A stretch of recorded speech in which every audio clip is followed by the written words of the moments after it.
Hello, everyone, and welcome to Geopolitical Trends. My name is David Oualaalou. In today's video, I am going to provide you an analysis about the meaning of the current protest taking place in France, which basically hints to the upcoming demise of the EU. Like I always say, you need to see where the trends are headed and put things within the global perspective. You take it, for example, with the protests in the Czech Republic.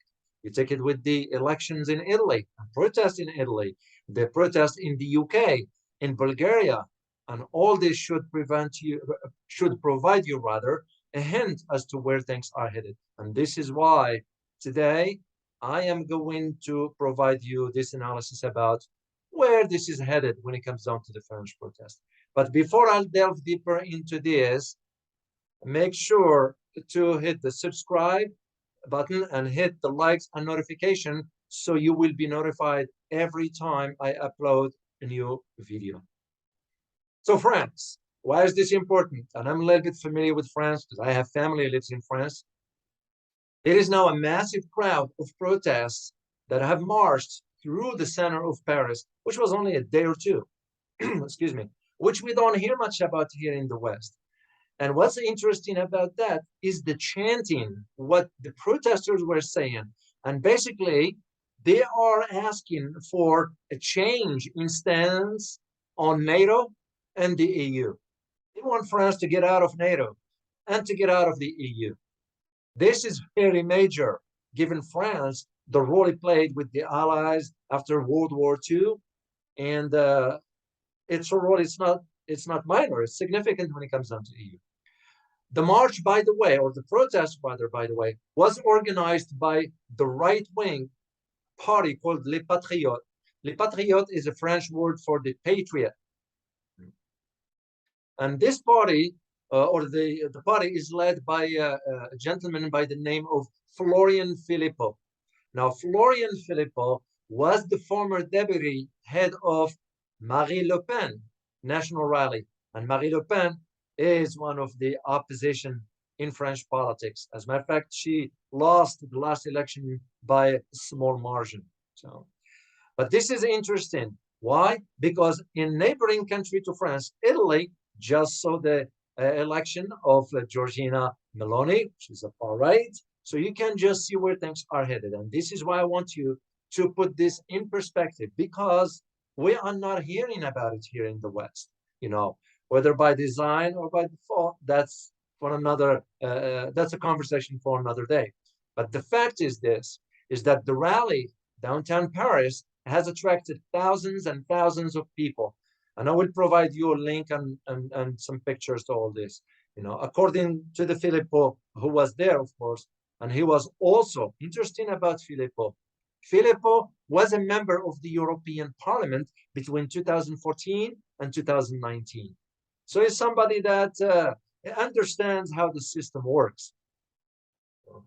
But here's the interesting aspect about it, is that the demonstrators were holding banners, a very large one, that reads the following, and I quote, let me get it the right wording for it. It says, résistance, which means resistance. That's a French word for, And in addition to that, they were also holding small placard that reads Frexit. Does the term ring a bell? Frexit, Brexit? Frexit is a reference to a demand that France leave the EU. It's like what they did in the UK. So many protesters in France were also waving national flag. Now you might think, okay, what does it mean? A lot. They are not waving the EU, the European flag. They're waving the national flag. That tells you how much they don't want to be part of the EU. This is why I mentioned at the beginning. Are we seeing the cracks inside the EU? Are we seeing the upcoming demise of the EU? And personally, and based my understanding how the geopolitical trends are going on, it's just a matter of time. It's not going to happen tomorrow. It's not going to happen next year, but it's just a matter of time. And this is also what the demonstrators have, or protesters, that is, what they have demanded also, is that France withdrew from the US-led NATO alliance. They were chanting, and I quote, let me get the quote for you here, "Let's get out of NATO," end of quote. Because they're all noticing where NATO is hitting, where NATO is leading the European countries. We're leading the world's security into a confrontation with Russia. And I'm not saying we should be scared of Russia. That is not what I'm saying. Is what's pragmatic. Are you going to go against a major nuclear power? No, because NATO, what was NATO established for to begin with? It was to challenge the Soviet Union, right? Soviet Union ceased to exist since 1991. The question becomes is, what is the purpose of NATO? What does NATO need to expand all the way to Russia's doorsteps? And I'm talking pragmatism here, because this is what part of what foreign policy is all about. So if NATO keeps going in these actions, it's leading us all into some over the cliff, basically. And that would not be a good outcome coming out of it. Oh. Interesting thing also about the protesters or demonstrators, they also chanted against the high cost of living, because things are costing up. I'm sure whatever part of the world you are watching this video from, I'm sure you'll notice the cost of goods and food and energy and everything has gone up. You know, in France, they were chanting for that. You know, they asked, as a matter of fact, I was even surprised with this one. I didn't see this coming. They asked that the current president, Emmanuel Macron, resign from the office. That is a big blow to the Macron, who just won the second term. And that they also asked that Macron's administration cease all military sales to Ukraine. It's because France, like Germany, like the UK, like the US, they're all sending weapons to Ukraine at the expense of the domestic agenda. Marine Le Pen, which is a France far-right leader, said just a few days ago that if she won the presidency, she would leave the military leadership of the US-led alliance, which means what in a simple term? France will not be a member of NATO anymore. And mark my word, if that ever happens, that will be the beginning of the end for NATO. So maybe one day I'll do a video about just NATO itself and give you some background as to where it used to be, what was the purpose for its establishment, and where it is today. So since the beginning of the Ukrainian conflict, as a matter of fact, which has caused catastrophic energy crisis across Europe. This is not just France. This is not Italy, not just Italy. This is not just Germany. It's across Europe. So, which means what? That anti-NATO sentiments have grown among Europeans. Because Europe, as I always said, and I don't shy away from saying this, Europe is like the child that never grows up and is always in constant need of discipline and direction. Because let's face it, Europe has no foreign policy. Europe has no security. If Europe has to follow what the United States says or request Europe to.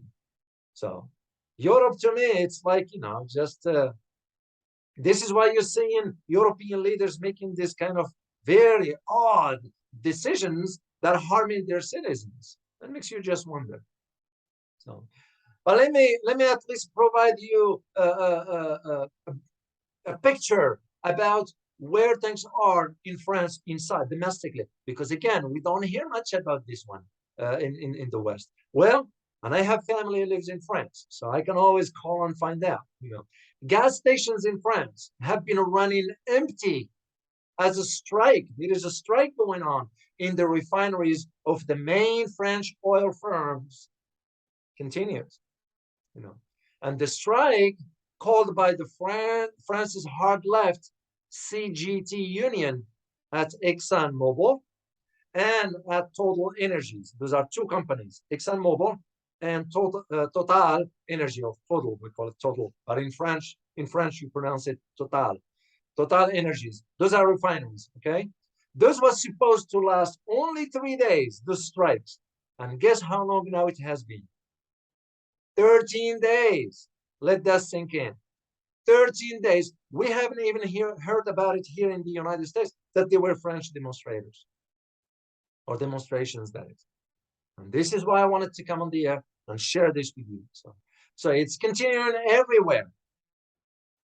The CGT spokesperson said, and adding that there have been no communication whatsoever from Total Energies since the union request for the company to sit down and start negotiations never took place. So you can just see where this is going. I am reminded, and I've seen, by the way, and I talked to my family, what I was told is that there are long lines of cars waiting to fill up. I am reminded of the 1973 crisis in the United States when there was no gas, when there was an embargo on gas being sold to the United States. So what you are seeing right now in France, and I wish Western media show the images to people so we know what's going on, is that hundreds of meters long lineup of all of them crawled out of the gas stations around France. This is not just in Paris, by the way, or Lyon, or Nice, or Strasbourg. This is across the country. And with this, they are generating anger and long delays for commuters. As a matter of fact, I read something and I found out that a newspaper asked one motorist who doesn't want to disclose his name, whose car was already running on empty. And he said, I quote here, "We've been waiting for an hour to just get gas." So the queue hasn't moved at all. I don't know what we are supposed to do. End of quote. Folks, here is where the importance of understanding the geopolitical trends. Why is it important? Because trends gives you an idea. It gives you insight as to where things are headed. Nothing happens in a vacuum. You heard the saying, history tends to repeat itself. We are now witnessing what took place, like, for example, in the 1970s of the last century, with the long line at the gas stations here in the US because there was no gas. France is expecting or experiencing rather the same. The demonstrations in Paris are no different than what took place in the Czech Republic a few months ago. And a few months ago, as a matter of fact, only about a month ago, it was, and I remember this vividly, it was in September, around towards the end of September, 26 or 28. There were massive demonstrations in Prague. Why? Because people were fed up with the cost of living going up. And demonstrators were asking Prime Minister of Czech Republic, Petr Fiala administration, to resign. Why? In the wake of the rising energy cost.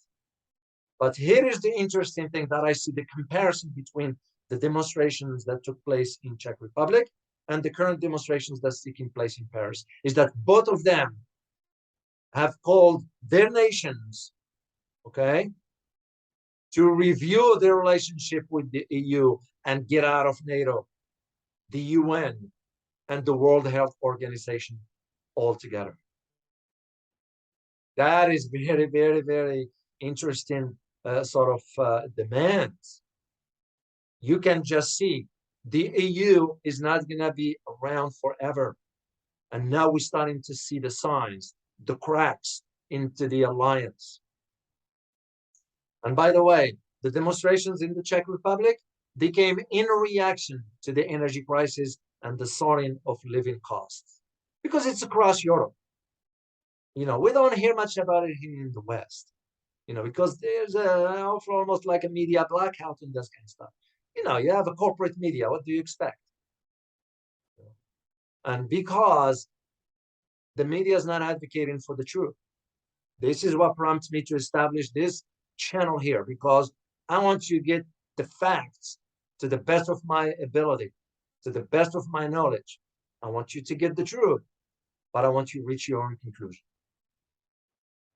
So the demonstrations that took place in the Czech Republic were a reaction to the soaring cost of the soaring of living cost, and also because Czech people, Czech republics, they were fed up with what NATO is asking them, what the EU are asking them for. Remember, Czech Republic joined the NATO back in 2004. And they are seeing now the change happening on the old continent. Some demonstrators, like, for example, and I found an article about this, and I will provide you with the link. Her name is Michaela Marikova. Marikova was asked, why are you here? And she said, and I quote, "We are here because the situation in the last 2 or 3 years has started to be very difficult." She's referring to both economic conditions and political conditions. And the reporter from the Euro Active channel was the one who was asking her that question. And she even added, and I quote, "We would like to have a good relationship with Russia for the gas," end of quote. So it's specific. You can just tell why these people are starting now to get a little bit upset. And not just starting, they have been for the last 6 months. And she explained that Czech Republic does not support the war in Ukraine. She supports the maintenance of business with Russia. Why? Because Czech Republic also depends on Russia's gas. And winter is coming. It's going to be a cold winter in Europe. And this is what surprised me about the leadership in Europe. It's almost like they couldn't see far to see the impact of sanctions, what it's going to do to their citizens. And that leaves me with 2 options, or 2 responses, if I may. One is either they are incompetent, okay, or they have been ordered to embark on those policies. There's no third option. As one who works in Washington, and I've been around long enough to know how things work when it comes down to foreign affairs, those leaders in Europe, in Germany, in France, the UK, certain Eastern European countries have been pressured. This is why you are noticing right now in Italy, they got the far right now leader that is going to challenge the EU. As a matter of fact, and once again, it's not reported here in the West, Italy now is amending relations with Russia because Russia is going to be sending gas to Italy. You can just see where things are headed. And for that individual, Michaela, who was from the Czech, that disclosed why she was protesting, she also added that she feels that the European Union disregards the priority of little countries like the Czech Republic, end of quote. And she's right. This is why Ursula von der Leyen, she's the EU president, threatened, like, for example, Italy, threatened some Eastern European countries if they don't toe the line.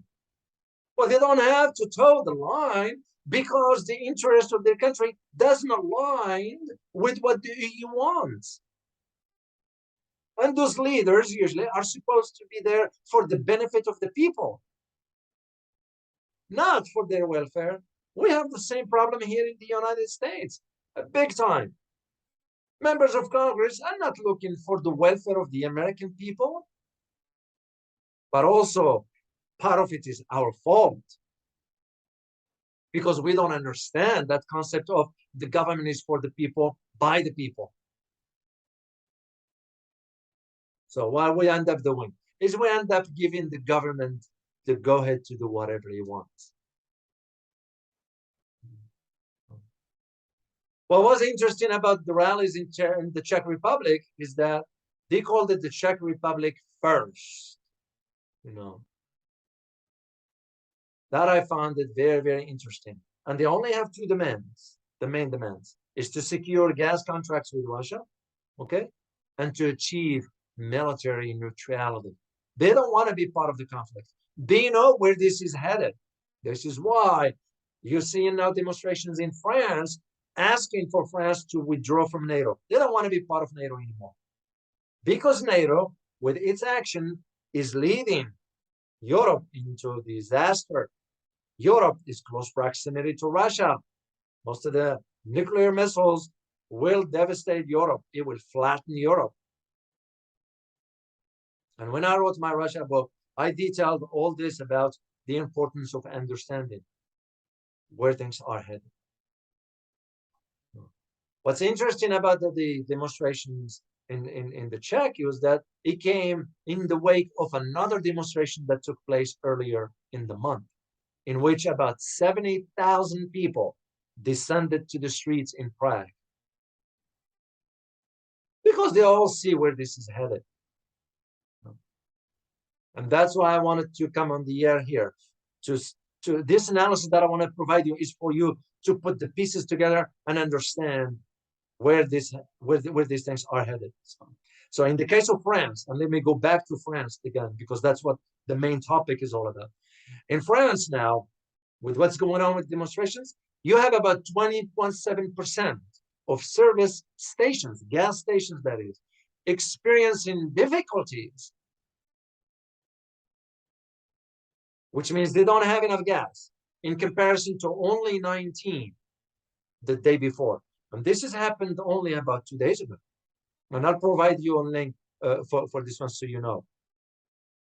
And this, by the way, was issued, a statement was issued by the French Energy Ministry. So if something like that was issued by a department or cabinet, whatever you want, whatever the name of it is how serious that is. So if the French ministry is the French Energy Ministry disclosing these numbers, that means there is serious concerns. Out of the in France, there are about 6 refineries. Out of the total 6 refineries, only 3 are currently operating, which means what? Cutting production by about 60%, which is equals to about almost 1 million barrels a day. That is affecting nearly almost 1/3 of the gas stations in France. That is major. And yet, we don't hear much about it here in the West.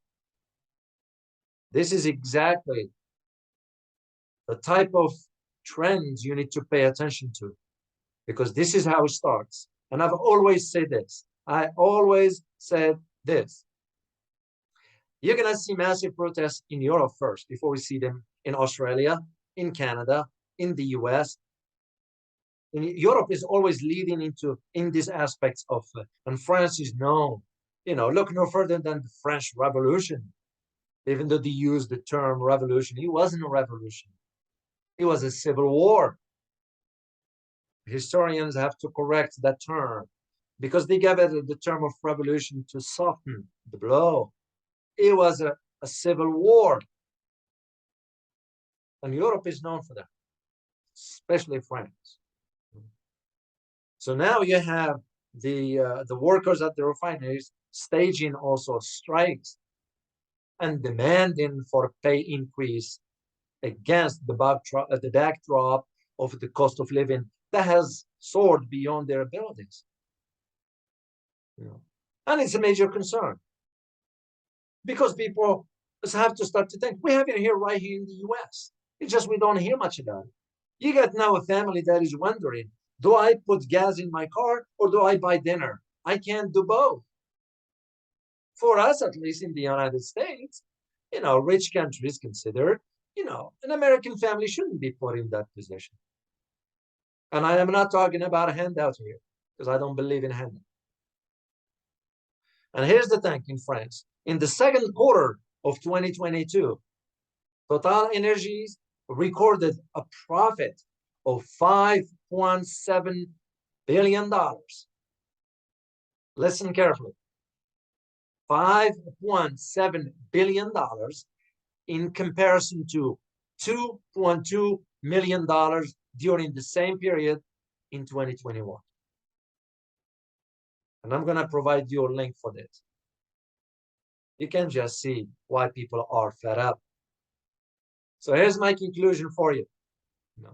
And again, I do remember saying this in one of my videos. I am a student of history because you learn from how history repeats itself, the events, and people don't pay attention.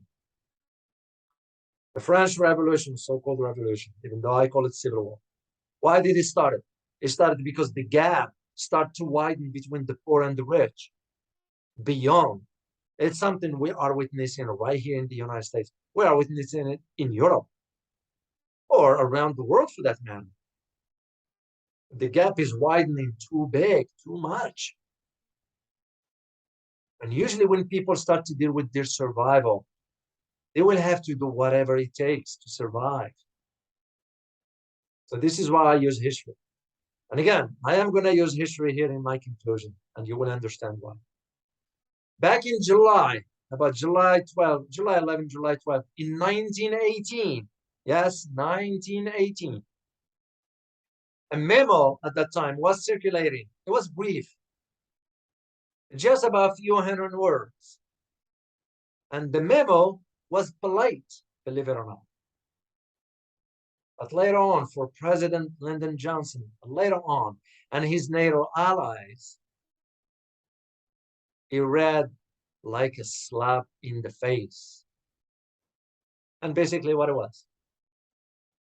France, and I put this in quote from former president of France, Charles de Gaulle. And he said, and I quote, or he wrote at the time, France is determined to regain on her whole territory the full exercise of her sovereignty, end of quote. And that's what the former president Charles de Gaulle wrote at that time. Basically, the country, France, intended to stop putting its military forces at NATO's disposal and intended to kick NATO military forces and those of NATO members of its land. In short, basically, what de Gaulle, Charles de Gaulle, that is, what he wanted to do, he did the unthinkable. Literally, the unthinkable. And you know what the unthinkable is? Is he pulled the plug on a crucial part of NATO. Because de Gaulle's in 1966 decision to withdraw France from NATO, integrated military command, sent shockwaves through NATO member states. And at that time, they were only about, what, 7? It was a reminder.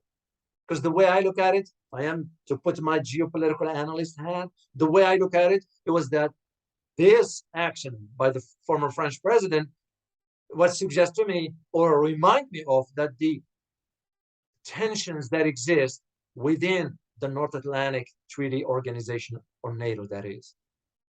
And it was also a challenge to its very existence, which is exactly what is happening now. So the thing is that the winds of the de Gaulle blow again in France, leave NATO. That is why the protesters were calling. Let me leave you with today's question. And here is the question. Will France leave NATO? Let me repeat. Will France leave NATO? Let me know what you think.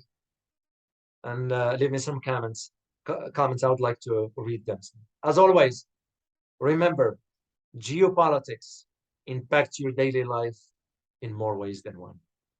Till next time. Bye-bye.